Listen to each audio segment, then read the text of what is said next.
It's your boy Nirguri in the house, back with another Arsenal transfer news, or rather Arsenal news episode.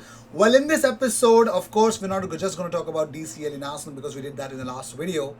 We're going to talk about Yves Bissouma. Is he actually needed at Arsenal? Yes, we're going to talk about that. We're going to talk about how did exactly Arsenal didn't make any profit or loss since 2010 in the last decade. What exactly has happened in the last decade, and of course, which team has lost a lot of money since Pep Guardiola joined in the Premier League. Also, we're going to talk about some boost for Arsenal against Leeds United coming up on the weekend.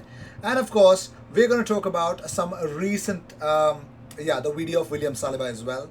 I already spoke about it in my previous live, but also we're going to talk about something special as well. So without any further ado, let's just jump into it. So you can see the image here. So Arsenal made a profit on just 8 of the players who joined the club in the last 10 years.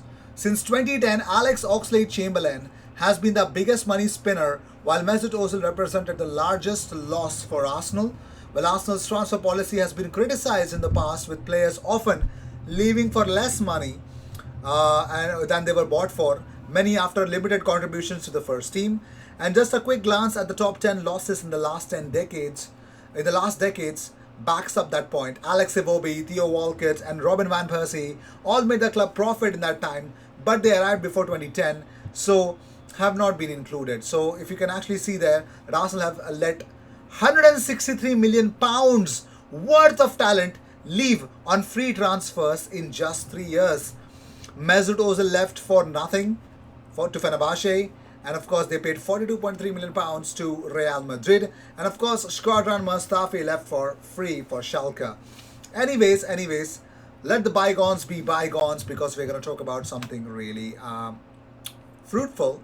Is that Arsenal have been handed a boost and Leeds United have been handed an injury scare ahead of the Arsenal clash, as we know that Thomas Partey is going to return for that game. So since Leeds United their win over Crystal Palace on Monday night was marred by Calvin Phillips limping off in the 88th minute. The 25-year-old appeared to be in discomfort on a few occasions during the second half and eventually pulled up just before the final whistle. Phillips was able to get to his feet but walked off the field gingerly, but was spotted with ice on his left calf following the final whistle. With Arsenal next up against Marcelo Bielsa's side, it could be that they could be without Calvin Phillips. So Bielsa said it was too early to give an assessment of the problem. He said, "Sincerely, I don't know the state of Phillips' injury now. What happens, I'll let you know in the future. Is Ben Dinnery coming up with something special? I'll let you know about it." So David Ornstein tweets out, "Left back signing was never looking likely for Arsenal in January. Tierney scans okay, so yes, touch wood, the comeback will be soon. Arsenal plan to recruit back up in the summer and feel enough cover until then. Arsenal want young talent with eye on future, not older player expecting regular start. Explanation coming up soon." So Jonathan David, who plays for Lille, he was actually linked to Arsenal a lot and probably a lot of European clubs as well. So he was asked, why did he move to Europe at such a young age? He says, "European clubs made me dream. I watched Barcelona a lot, Wenger's Arsenal with Thierry Henry and Patrick Vieira. I might not have been ready in my head, but that was my only option, the goal from the start." So that's the whole idea, to join in the clubs that are actually attracting him. So Matt Ryan opened up about certain things. He says, "Coming here, being honest, I probably did not think I was going to get a Premier League game, so it's a bonus. I was happy to put in, I think on the initial perception of it, a good performance. There is still a lot of the season left, and hopefully we can finish it off strongly and get up and around the European places and qualify for the Champions League." So it's possible. Matt Ryan believes that we can still qualify for the Champions League. How cool is that? But moving on, well, Arsenal, according to David Ornstein, the whole transcript is that Arsenal are thought to be seeking a young player with high quality and potential, but in need of experience who can support and learn from Tierney before potentially succeeding him in the future. Neither Bertrand or Patrick Van Aanholt came under serious consideration. The anticipation at Arsenal is that such a desire, the young left back with high quality, will be easier to satisfy from a financial availability and squad space perspective in the next trading period than it was in the one that has just gone. So it looks like January Arsenal were not even looking probably of actually signing a left back, a young left back. But moving on, the whole Patrick Van Aanholt was just a joke. So here's the latest on William Saliba. If you still don't know, if you live in a man cave or rather a cave that you don't know, that William, there's a video circulating in Twitter, on Twitter, that William Saliba is actually, yeah, yes, him and his teammate, he's actually recorded his teammate wanking buck naked beside him.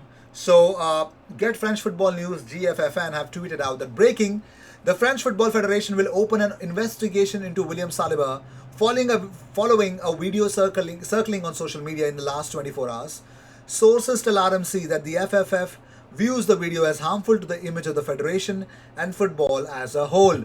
More to follow. Boom.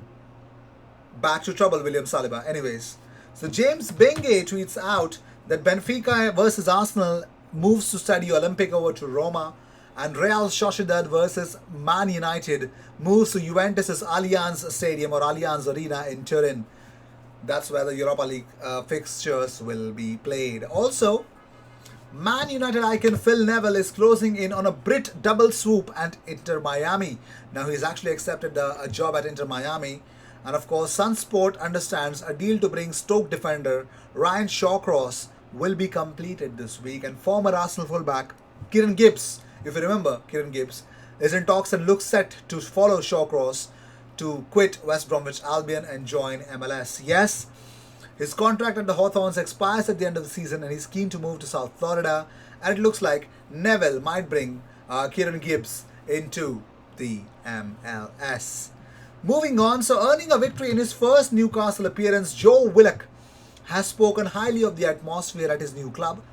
So speaking to NUFC TV, he says, "It was buzzing. We were all fighting together. That was the mentality of the team. From the first day I got here, I could see that it was a very close-knit group and they wanted to fight for each other. I'm happy it showed today." So yes, Joe Willock helped his team. All the best, Joe. That's what I've got for you guys. So another stat.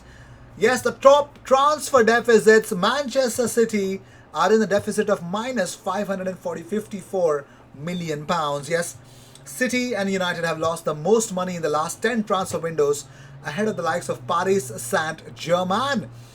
In the 10th overall, Arsenal's outlay of 515 million pounds is over 300 million pounds less than Premier League rivals Chelsea. Yes, ladies and gentlemen. But they have only sold 253 million pounds worth of talent, having seen a number of big names leaving the Emirates off the free transfers. Now, Arsenal also unbelievably sold Serge Gnabry for 4.5 million pounds to Werder Bremen. And of course, Mesut Ozil leaving for free, and yeah, I'm not gonna go deep into it. Also, Mark Overmars will not be joining the Arsenal boardroom, according to reports. I've already confirmed it, that of course they are not looking to bring Mark Overmars to the Emirates. Moving on, so Mikel Arteta's decision to let Joe Willock and Ainsley Maitland-Niles leave on loan has shown that Mikel Arteta's true opinion of the pair, according to Paul Merson. So Paul Merson says, "It's a massive 3 months for Arteta to see who's going to be there for him and who's not. He's allowed a couple of players to go out on loan, and I personally think in doing that, he does not see them at Arsenal next season." Big statement. Moving on. So Kieran Tierney's success in Scotland encouraged Zach Medley to try his luck north of the border. So he actually joined Kilmarnock in a deadline day loan deal. He said, "Along with having an opportunity to play first team football, this was the biggest attraction for me. This will be a great career experience. The Gaffer and Kieran both did it brilliantly up here, are doing now well in the Premier League. So it shows that if you can succeed here, then you can push on." So yes, he's actually taken the Kieran Tierney route to success. Moving on, now Matt Ryan has revealed how Mikel Arteta's old pal Tim Cahill from Everton helped him seal his move to Arsenal. So this is what Matt Ryan said. He said, "I made a phone call to Tim Cahill originally with my ambitions wanting to stay at the highest level of the game. In my experiences, I've heard stories and seen myself just how far a little conversation between people can go. Knowing how respected Cahill is in the game, I just said if he felt it was worthwhile or if he thought I had what it takes to be a Premier League goalkeeper, I just asked if he could listen out to hear if anyone was looking out for a goalkeeper. I think he was the one that probably planted a seed in Mikel Arteta's mind. Given my scenario with me wanting to stay at the top, realizing and recognizing the January window for a goalkeeper is very difficult to move. So Bukayo Saka, ladies and gentlemen, has been lauded by Andy Townsend. He says, Saka has been amazing for Arsenal. He has been brilliant. Whether you play him on the left, off the right side, wherever Mikel Arteta sees him operate in, again, he's another one of these kids that you can put him in there and you trust him. So with this, we end this episode. Thank you so much for tuning in, guys. Well, I hope you enjoy this. Let me know what you guys feel about the William Saliba incident. I've actually posted a lot of in the community tab about it, and I've made a video about it previously as well. So with this, we end this episode. Consider subscribing. Come on, guys, lads. Let's do it, man. Yep. Cheers. I'll see you in the next one. And tomorrow, something super special coming up. So do tune in to our second channel as well as we start a new journey in our FIFA career mode. Cheers. I will see you in the next one.